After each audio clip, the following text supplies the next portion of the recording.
नमस्कार, जय हिंद, वंदे मातरम। दोस्तों, स्वागत करता हूं आप सभी का आपके अपने यूट्यूब चैनल पर। दोस्तों, जिसका पेपर कल है, परसों है, नरसों है, किसी भी दिन है, तो आप लोग इस वीडियो को पूरा देखिएगा और आप लोग खुद की जांच कर सकते हैं। आज की वीडियो में 25 प्रश्न को रखे हैं जो सिलेक्टेड क्वेश्चन हैं। देखना है कि आप कितने प्रश्नों का जवाब दे पाते हैं। मेरे प्रिय विद्यार्थी, ईमानदारी से बताइएगा कमेंट बॉक्स में कि आपको कितना सही था। तो चलिए शुरू करते हैं। हमारा पहला प्रश्न है कि भारतीय संविधान का अनुच्छेद 17 संबंधित है। इसका मतलब भैया कि अनुच्छेद 17 कहता क्या है, अनुच्छेद 17 में क्या है। तो याद रखिएगा मेरे दोस्त, अस्पृश्यताओं का अंत यानी छुआछूत का अंत अनुच्छेद 17 से संबंधित है। क्या इसके पहले आपको पता था? कमेंट बॉक्स में जरूर बताइएगा। हम लोग चलते हैं अपने अगले क्वेश्चन की ओर मेरे दोस्त।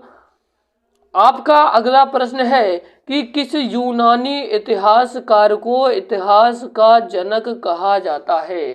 भैया, जो इतिहास होता है, इसको आप सभी को बता दूं, अतीत का अध्ययन ही इतिहास कहलाता है। अतीत का अध्ययन का मतलब समझिएगा, जो पुरानी बातें हो गई होती है उसका अध्ययन ही हम लोग कह सकते हैं इतिहास है।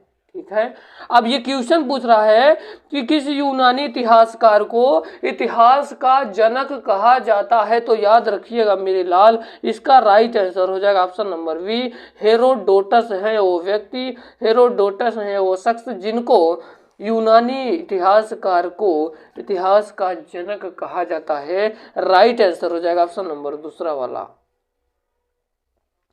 अगला प्रश्न है कि सौर मंडल का दूसरा सबसे बड़ा ग्रह कौन सा है। सौर मंडल जो है इसका सबसे बड़ा ग्रह कौन सा है, दूसरा भैया कौन सा है। तो दोस्तों याद रखिएगा, इसका राइट आंसर हो जाएगा ऑप्शन नंबर बी वाला, जो शनि होता है। ये जो शनि है ये सौर मंडल का दूसरा सबसे बड़ा ग्रह होता है। इसका मतलब है कि राइट आंसर हो जाएगा ऑप्शन नंबर बी वाला। उम्मीद करता हूं ये मेरे धीमे बेहतरीन ढंग से पढ़ाने का तरीका आप सभी को बिल्कुल पसंद आ रहा होगा। अगर आपको पसंद आ रहा हो यार तो लाइक और सब्सक्राइब करने में मत चूकिएगा, क्योंकि आप लोगों के लाइक और सब्सक्राइब से हमको मोटिवेशन मिलता है। अगला प्रश्न है भैया कि प्लासी युद्ध का मैदान किस राज्य में है। ये बहुत ही महत्वपूर्ण प्रश्न है। तो दोस्तों ये बहुत अच्छा क्वेश्चन है। आप लोगों को क्या इसका आंसर पता है? कमेंट बॉक्स में एक बार जरूर बताइएगा कि आपका कितना सही है। देखते हैं कि हमारे कितने विद्यार्थी एक्टिव हैं। तो याद रखिएगा, जो प्लासी का युद्ध का जो मैदान है वो जिस राज्य में है उसका नाम है पश्चिम बंगाल। ये पश्चिम बंगाल में स्थित है। जो प्लासी का युद्ध है ये पश्चिम बंगाल में स्थित है। इसका राइट आंसर हो जाएगा ऑप्शन नंबर सी वाला। हमारा अगला प्रश्न है कि पृथ्वी का विशालतम पारिस्थितिक तंत्र है। तो भैया जो पृथ्वी का विशालतम पारिस्थितिक तंत्र है वो कौन सा है?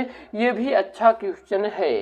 तो आप सभी को बता दूं, जो पृथ्वी का विशालतम पारिस्थितिक तंत्र है ये जीवमंडल, ऑप्शन नंबर डी वाला इज करेक्ट आंसर हो जाएगा। उम्मीद करता हूँ ये आप सभी को पसंद आ रहा होगा। तो उन भाई बहन तक शेयर जरूर करिएगा जिनके पास कोचिंग जाने तक के फीस नहीं है। अगला प्रश्न है कि निम्नलिखित में से कौन सा राज्य कपास का सर्वाधिक उत्पादन करता है। सर्वाधिक उत्पादन कौन सा राज्य करता है? किसका भैया? कपास का करता है। तो दोस्तों आप सभी को बता दूं, इसका राइट आंसर हो जाएगा ऑप्शन नंबर पहला वाला, महाराष्ट्र। महाराष्ट्र क्या करता है? सबसे ज्यादा क्या कहता है, कपास का उत्पादन करता है। ठीक है। अब हम लोग चलते हैं अपने अगले क्वेश्चन की ओर। हमारा 7 नंबर का प्रश्न है कि फ्रंटियर गांधी के नाम से किसे जाना जाता है। ये भी बहुत ही महत्वपूर्ण क्वेश्चन है। तो याद रखिएगा मेरे लाल, खान अब्दुल गफ्फार खान को ही फ्रंटियर गांधी के नाम से जाना जाता है। इसका correct answer option number C वाला हो जाएगा। अगला प्रश्न है कि पेट्रोल की गुणवत्ता की माप किससे की जाती है। ये भी बहुत ही ज्यादा महत्वपूर्ण प्रश्न है। तो याद रखिएगा, अंकेतन संख्या को ही, ऑप्शन नंबर तीसरा वाला सही हो जाएगा। 9 नंबर का प्रश्न है कि अमीर खुसरो किस सुल्तान के दरबारी कवि थे। ये बड़ा ही महत्वपूर्ण प्रश्न है। तो दोस्तों आप सभी को बता दूं, जो अमीर खुसरो थे वो अलाउद्दीन खिलजी के सुल्तान के दरबारी कवि थे। ऑप्शन नंबर डी वाला सही हो जाएगा। ठीक है, आपको कोई डाउट तो नहीं है? अगर डाउट है तो ईमानदारी से कमेंट बॉक्स में जरूर मुझको बता दीजिएगा। अगला क्वेश्चन है कि अंतर्राष्ट्रीय महिला दिवस कब मनाया जाता है? कब मनाया जाता है? तो अंतर्राष्ट्रीय महिला दिवस 8 मार्च के दिन मनाया जाता है। 8 मार्च को ही अंतर्राष्ट्रीय महिला दिवस मनाया जाता है। अगला क्वेश्चन है भैया कि बाबर ने इब्राहिम लोदी को किस की लड़ाई में हराया था? जो बाबर थे उन्होंने इब्राहिम लोदी को किसकी लड़ाई में हराया था? तो याद रखिएगा, ये भी बड़ा इंपॉर्टेंट क्वेश्चन है। पानीपत का युद्ध में, पानीपत के युद्ध में ये कैसरी लड़ाई थी, पहली दूसरी कौन सी लड़ाई थी तो बाबर ने जिसमें इब्राहिम लोदी को हराया था? एक बार कमेंट बॉक्स में जरूर बताइएगा। देखते हैं हमारे कितने स्टूडेंट एक्टिव हैं। अगला प्रश्न है कि डर्मेटोलॉजी है। डर्मेटोलॉजी क्या है भैया? तो ये त्वचा का अध्ययन ही कहलाता है, स्किन का अध्ययन ही डर्मेटोलॉजी कहलाता है। ऑप्शन नंबर डी वाला सही हो जाएगा। अगला प्रश्न है कि शिक्षा का अधिकार अधिनियम किस आयु तक के बच्चों के लिए निःशुल्क और अनिवार्य शिक्षा का प्रावधान करता है? तो कब तक भैया? 14 वर्ष के बच्चों तक प्रावधान करता है निःशुल्क शिक्षा का प्रावधान। ऑप्शन नंबर ए वाला सही हो जाएगा। अगला प्रश्न है कि आईने ये अखबारी का लेखक कौन है? आईने ए अखबारी का लेखक कौन है मेरे दोस्तों? तो याद रखिएगा, अफजुल फजल हैं। अफजुल फजल आईने ए अखबारी के लेखक है। ऑप्शन नंबर सी वाला सही हो जाएगा। अगला क्वेश्चन है कि प्रथम एशियाई खेल किस देश में हुए थे? प्रथम एशियाई खेल किस देश में हुए थे? ये भी बड़ा इंपॉर्टेंट क्वेश्चन है। इसका राइट आंसर हो जाएगा भारत में हुआ था। ऑप्शन नंबर दूसरा वाला सही हो जाएगा। हम लोग चलते हैं अपने अगले क्वेश्चन की ओर। हमारा क्वेश्चन है कि भारतीय संगीत का उद्गम किसे माना जाता है? तो याद रखिएगा, ये सामवेद को माना जाता है। ऑप्शन नंबर बी वाला सही हो जाएगा। अगला क्वेश्चन है कि कुत्ते का वैज्ञानिक नाम क्या है?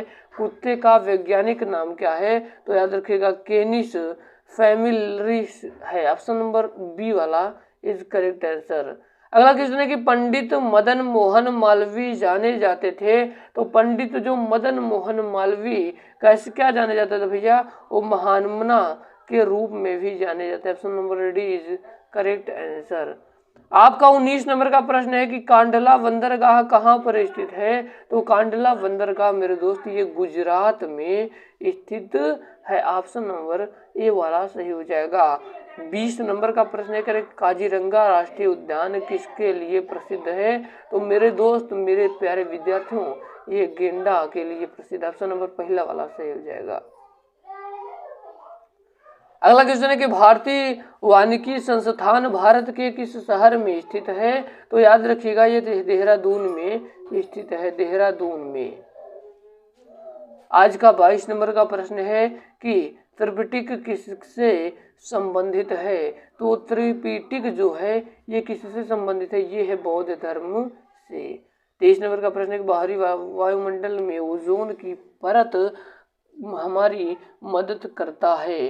तो दोस्तों आप सभी को बता दो, इसका राइट आंसर हो जाएगा पराबैंगनी विकिरणों का अवशोषण करने में। ऑप्शन नंबर डी वाला सही हो जाएगा। 24 नंबर का प्रश्न है कि भारत की तटरेखा पर कितने राज्य स्थित हैं? तो याद रखिएगा 9 राज्य स्थित हैं। ऑप्शन नंबर बी वाला हो जाएगा। आज का मेरे दोस्तों लास्ट प्रश्न है कि किस शासन के शासनकाल में विजयनगर साम्राज्य की स्थापना की गई थी हुई थी? तो याद रखिएगा, ये भैया मोहम्मद बिन तुगलक के। उम्मीद करता हूँ ये मेरी छोटी सी वीडियो बहुत ज़्यादा पसंद आई होगी। अगर पसंद आई हो तो लाइक कर दीजिएगा और हमारे चैनल पर नया हो तो चैनल को सब्सक्राइब कर लीजिएगा, क्योंकि आपको ऐसे इंटरेस्टिंग वीडियो मिलते रहते हैं। Thanks for watching. Please subscribe the channel and press the bell icon for daily notification. जय हिंद, वंदे मातरम।